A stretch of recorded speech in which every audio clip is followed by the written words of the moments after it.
What if the rice you eat every day is silently damaging your kidneys?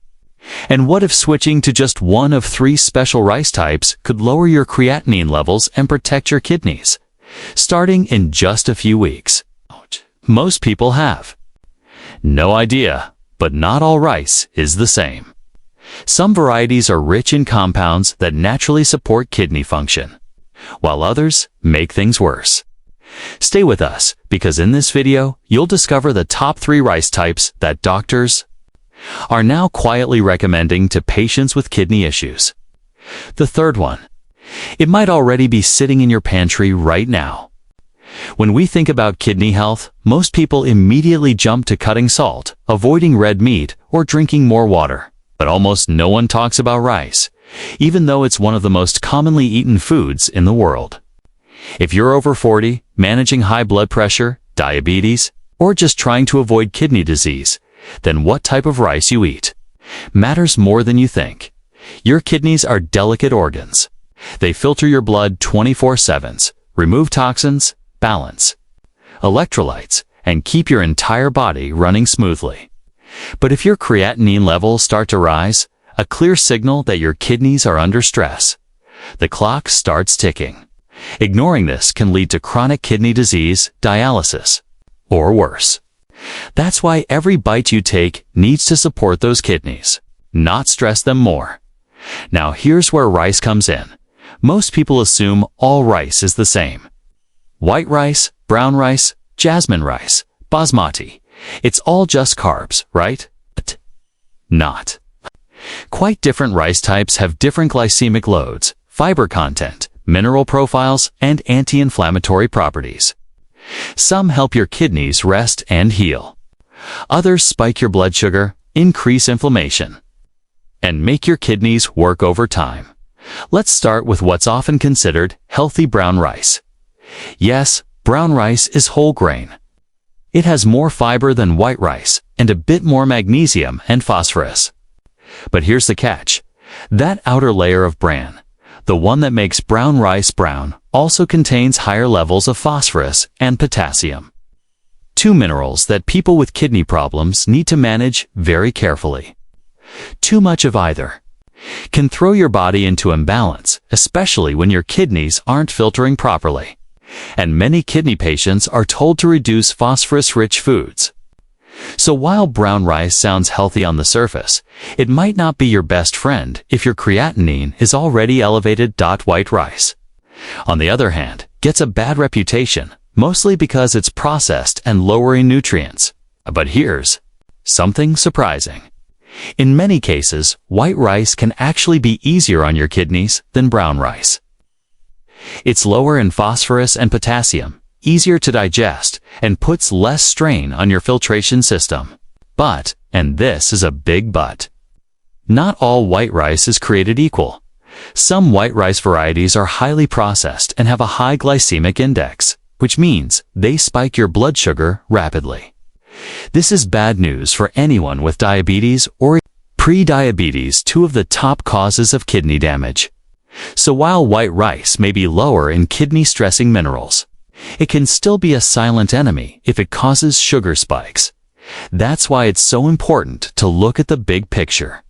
Not just the mineral content, but also the way rice interacts with your blood sugar, your inflammation levels, and your kidney workload overall. Now, let's introduce one of the best rice types for people concerned about kidney function, and it might surprise you. Basmati rice. Particularly white basmati rice is often recommended by dietitians for people with kidney disease. Why? Because it has a low to medium glycemic index, meaning it doesn't spike blood sugar as quickly as other white rice types. It's also lower in phosphorus and potassium compared to brown rice.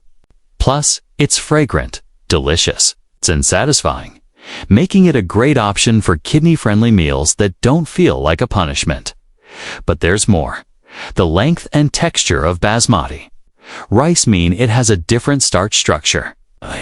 This type of starch breaks down more slowly in the body, which keeps insulin levels more stable. And stable insulin levels equals less damage to blood vessels in the kidneys. It's small details like this that matter when you're trying to preserve every bit of kidney function you have left. So yes, switching from generic white rice or brown rice to white basmati rice can be a small but powerful move. It won't cure kidney disease overnight, nothing does. But over time, this switch can lower the burden on your kidneys, reduce your creatinine, and help your body stabilize. And unlike some expensive supplements, basmati rice is easy to find, budget-friendly, and can be used in dozens of meals. Now, you might be wondering, what about jasmine rice? Jasmine rice is similar to basmati in that it's a long-grain, aromatic, white rice. It cooks fast and smells wonderful. But nutritionally, it's a bit different. Jasmine rice tends to have a higher glycemic index, meaning it turns into sugar more quickly in your bloodstream. This can be problematic if you have diabetes, insulin resistance, or blood sugar swings. And since blood sugar damage is a silent killer for the kidneys, jasmine rice might not be your first choice if creatinine is a concern. That said, jasmine rice isn't bad. It's just not the most kidney protective option available. Let's pause here for a second. Imagine you've been eating the same rice for years, maybe even decades, not knowing that just swapping it out for a better type could mean the difference between stable kidney function and slowly worsening lab reports. It's a small shift, but sometimes it's the smallest shifts that make the biggest difference over time. Here's another tip. If you're someone who loves rice and doesn't want to give it up, consider portion control. Half a cup of cooked rice per meal is often enough to satisfy your taste buds without overloading your body with carbs. Add kidney-friendly veggies like bell peppers, zucchini, or cauliflower, and you've got a powerful, healing plate of food. Also, if you can rinse your rice before cooking, do it. Rinsing removes surface starch and even reduces traces of unwanted chemicals like arsenic. Less starch equals lower blood sugar spikes, and less chemical residue equals less stress on your kidneys. Every little action counts. In the next part of this video, we'll dive into rice number 2. A lesser-known grain that isn't even technically rice, but is a superfood. When it comes to lowering inflammation and supporting kidney function, it's gluten-free, rich in antioxidants, and loaded with nutrients that most people over 60 are deficient in. Most people have never tried it, but those who do often feel the difference in just a few weeks. Stay tuned. Your kidneys will thank you. Now, let's talk about a rice-like grain that most people over 60 have never heard of. But that's quietly becoming a game-changer in kidney nutrition. It's not technically a rice, but it's used just like 1 in 4 people looking to drop their creatinine levels naturally. It can be a powerful ally. That grain is millet. Yes, millet. You might have seen it in the health food aisle or dismissed it as birdseed. But don't let the name fool you. Millet is one of the oldest cultivated grains in the world, and it's finally getting attention in the medical community for its powerful effects on inflammation, blood sugar, and kidney support. Here's the deal. Millet is low in phosphorus and potassium, 2 of the minerals that can build up dangerously in people with reduced kidney function. That means millet is much safer than brown rice for anyone with early stage or moderate kidney disease. It gives your kidneys a break. But that's not all. Millet is also naturally gluten-free, rich in fiber, and packed with magnesium and antioxidants, which are essential for muscle function, heart health, and reducing cellular stress. These are the kinds of nutrients your body needs more than ever after age 60, especially if your kidneys are under pressure and you're dealing with fatigue, cramping, swelling, or high blood pressure. Let's zoom in on magnesium for a moment. Magnesium plays a key role in nerve transmission and muscle contraction. When levels are too low, as they often are in seniors, you may experience symptoms like leg cramps, tingling, or weakness. But what's really important is how magnesium helps relax blood vessels, improve circulation, and ease the burden on your kidneys. It's like giving your entire vascular system a breath of fresh air. Millet gives you a safe, plant-based way to boost magnesium without the phosphorus overload that comes with other grains. And because it's rich in fiber, it also helps regulate your blood sugar levels. Stable blood sugar equals less damage to the delicate filters in your kidneys, called nephrons. That's where creatinine builds up when filtration slows down. Now, the flavor of millet is mild, slightly nutty, and easy to blend with vegetables, soups, or curries. You cook it just like rice, simmer in water or low-sodium broth until fluffy, and it absorbs the flavors around it beautifully. Many people who try it are shocked by how filling and satisfying it is, despite having fewer calories and carbs than most rice varieties. But wait, we're not done. Millet also contains polyphenols, natural compounds that fight oxidative stress and reduce inflammation throughout the body. That matters because chronic inflammation is a major factor behind kidney damage. Every processed food, every soda, every stress hormone adds to that fire. Millet, it helps put the fire out. And here's something really interesting. A small group of nutrition researchers in Asia studied millet as part of a renal-supportive diet in patients with stage 2 and 3 chronic kidney disease. What they found was that after just 8 weeks of regular millet consumption, patients had lower creatinine levels, better hydration markers, and more stable blood pressure. The grain didn't cure anyone, but it helps slow the progression of kidney decline. That's huge. Of course, millet alone won't save your kidneys. It's not a magic food. But when combined with hydration, medication, stress management, and other dietary changes, it becomes part of a larger healing equation. And the best part? Millet is inexpensive, shelf-stable, and widely available in most U.S. grocery stores and health food shops. Now you might be thinking, if millet is so good, why don't more doctors talk about it? The answer is simple. The medical system doesn't prioritize food. Most doctors get only a few hours of nutrition training in their entire education. They focus on lab values, prescriptions, and procedures. So unless your doctor works closely with a dietitian or has a personal interest in functional nutrition, you probably won't hear about millet from them. That's why channels like this one exist, to give you the information. You need to take control of your health. Now let's talk about how to get started with millet if you've never tried it. First, rinse it well before cooking. This removes any bitterness and helps it cook more evenly. Use a 2-to-1 water-to-grain ratio and bring it to a boil. Then cover, reduce heat, and simmer for 20 to 25 minutes until fluffy. You can add a pinch of turmeric or cinnamon to boost the anti-inflammatory effect. Serve it with kidney-friendly veggies like green beans, carrots, or red bell peppers for a complete, healing meal. Try it once a day in place of rice or pasta, especially for lunch or dinner. Many people find that after just a few days, their digestion improves. Their energy feels more stable, and they notice less swelling in their feet or ankles. That's your body reacting to less inflammation and better mineral balance. One warning though, don't go overboard. Even healthy grains, like millet, should be eaten in moderation. Stick to 1/2 to 1 cup cooked per serving. And always check with your doctor or dietitian if you're on a renal diet or managing electrolyte levels, especially potassium. Now let's quickly go over a few things that sabotage kidney health, often without you realizing it. Number 1. Hidden sodium. Many people cut out table salt but still consume a lot of sodium through canned foods, sauces, dressings, and takeout meals. Sodium retains water, increases blood pressure, and puts stress on the kidneys.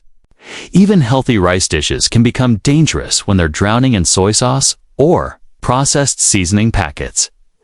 Number 2. Overdoing protein. Yes, your body needs protein, especially after 60, to preserve muscle. But too much protein from animal sources creates excess urea, which your kidneys then struggle to remove. That's why plant-based options like millet or quinoa can help. They provide protein, but in a cleaner, more kidney-friendly way. Number 3. Dehydration. This one sounds simple, but it's serious. Seniors often lose their sense of thirst, and mild dehydration can sneak up fast. When your body doesn't have enough water, creatinine levels rise. Your blood becomes thicker, your kidneys work harder. If you're eating kidney-supportive rice but not drinking enough water, you won't see the full benefits. So imagine this.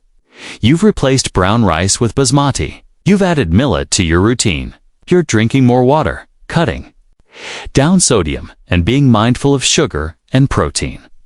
These small daily changes might not feel dramatic at first, but over weeks and months, they build momentum. They reduce inflammation. They ease the load on your kidneys. They help your lab numbers move in the right direction. And most importantly, they give you a sense of control over your own health because the truth is, kidney damage doesn't happen overnight. And neither does kidney healing. But every bite counts. Every choice matters. In the final part of this video, we'll reveal the third rice variety, and this one is special. Not only is it kidney safe, but it also helps with blood sugar, cholesterol, and even gut bacteria, all of which play hidden roles in kidney disease. It's a powerhouse grain used in Ayurvedic medicine and is finally getting recognition in Western nutrition circles. Don't miss it. Now, let's talk about the third and final rice that can truly change everything for your kidneys, especially if you're over 60 and trying to naturally reduce creatinine, lower inflammation, and restore energy levels without depending solely on medication. This isn't your typical rice. It's known as red rice, and it's quietly becoming one of the most powerful whole grains for senior health. Not only does it support kidney health, but it's been shown to help with cholesterol, blood pressure, blood sugar, and gut bacteria. All things that secretly wear down your kidneys over time. Let's break it down. Red rice gets its color from anthocyanins, the same powerful antioxidants found in blueberries, purple cabbage, and red grapes. These anthocyanins are what give red rice its deep hue, and more importantly, they give it the ability to fight oxidative stress and chronic inflammation inside your kidneys. And here's what's really fascinating. Anthocyanins protect your nephrons, the tiny filtration units in your kidneys. When your body is flooded with oxidative stress from processed foods, too much sugar, lack of sleep, or chronic illness, your nephrons get damaged. That's when creatinine levels rise. That's when swelling happens. That's when your body starts losing the ability to clean itself. But red rice helps block that damage at the source. In fact, a study published in the Journal of Functional Foods found that anthocyanins in red rice helped lower markers of kidney inflammation in rats with kidney disease and even improve their overall kidney function. Now, that doesn't mean it's a cure. But it does mean this food is not just safe, it's supportive. But what about potassium and phosphorus? Isn't red rice a whole grain? Yes, but here's the catch. Red rice, when eaten in moderate portions, doesn't spike potassium the same way brown rice can. It's richer in fiber, which slows digestion and helps balance blood sugar. And unlike brown rice, red rice's antioxidants actually neutralize some of the harmful byproducts that can burden the kidneys. Plus, red rice is rich in magnesium, manganese, and iron, all important for seniors dealing with fatigue, muscle weakness, or anemia caused by poor kidney filtration. And unlike white rice, red rice still has its germ and bran layers intact. That means more nutrients, more fiber, and better blood sugar control. Now here's something surprising. Most people over 60 are dealing with low-grade inflammation in their gut. They just don't know it. Gas, bloating, irregular stools, poor absorption, it's all connected. And when the gut is inflamed, the kidneys suffer. Why? Because toxins that should be filtered by the gut lining leak into the bloodstream, creating more work for your kidneys. This is where red rice comes in again, because it's high in resistant starch. Red rice feeds the good bacteria in your colon that helps strengthen your gut lining, reduce systemic inflammation, and support cleaner blood, which is easier for your kidneys to handle. So how do you cook it? It takes a bit longer than white rice, around 30 to 35 minutes, and needs more water, rinse thoroughly, then soak if you can. Soaking helps remove excess surface starch and makes it easier to digest. Cook with a 2.5 to 1 water ratio. Add some garlic, turmeric, or parsley to give it more kidney-friendly power. And what about the taste? It's nutty, chewy, and incredibly satisfying. You can eat it as a warm dish with steamed vegetables, or chill it and mix it into a cold salad with olive oil, cucumbers, and a bit of lemon. It's versatile, it's filling. And it doesn't spike your blood sugar, which is huge for anyone managing diabetes or pre-diabetes. It's a major risk factor for kidney decline. But remember, portion control is everything, even healthy rice. When overconsumed, can add too many carbs and stress the kidneys. Stick to 1/2 cup to 1 cup cooked red rice per meal. Balance it with low potassium vegetables, herbs, and hydration. And now that we've covered the 3 best rice types, let's quickly touch on a few kidney-damaging mistakes you might be making without even knowing. Mistake number 1, microwaving rice. In plastic containers, this leaches harmful chemicals into your food, especially when combined with oils or sauces. These chemicals, like BPA and phthalates, disrupt hormones and put added pressure on your liver and kidneys. Mistake number 2, not rinsing your rice. This one's huge. Unrinsed rice can have surface arsenic, pesticide residue, or even microdust, which accumulate over time and add to the body's toxic burden. Always rinse at least 2 to 3 times or soak for 30 minutes before cooking. Mistake. 3. Eating rice with salty or processed sides. Kidney-friendly rice doesn't help if you're pairing it with soy sauce, canned beans, or cured meats. Keep your plate clean and fresh. Use herbs, lemon, olive oil, garlic, not sodium-packed sauces. And one more warning. Avoid instant rice or flavored rice packets. These are loaded with artificial additives, excess sodium, and sometimes even preservatives that harm the gut microbiome. Go natural, whole grain, real food. Now imagine this. You're over 60. You've been told your creatinine levels are too high. Your legs feel weak. You're tired all the time. You're scared of dialysis. But today, instead of reaching for white bread or pasta, you eat a warm bowl of red rice with turmeric. You drink water. You add parsley or ginger tea. You start choosing foods that fight for your kidneys, not against them. After a few days, you feel less bloated. After a few weeks, your energy improves. After a few months, your labs show progress. It's slow, but it's real. Remember, food doesn't cure, but food supports. And when you eat smarter, move more, hydrate better, and manage stress, your kidneys get a chance to catch their breath. Basmati rice, millet, red rice, 3 powerful tools.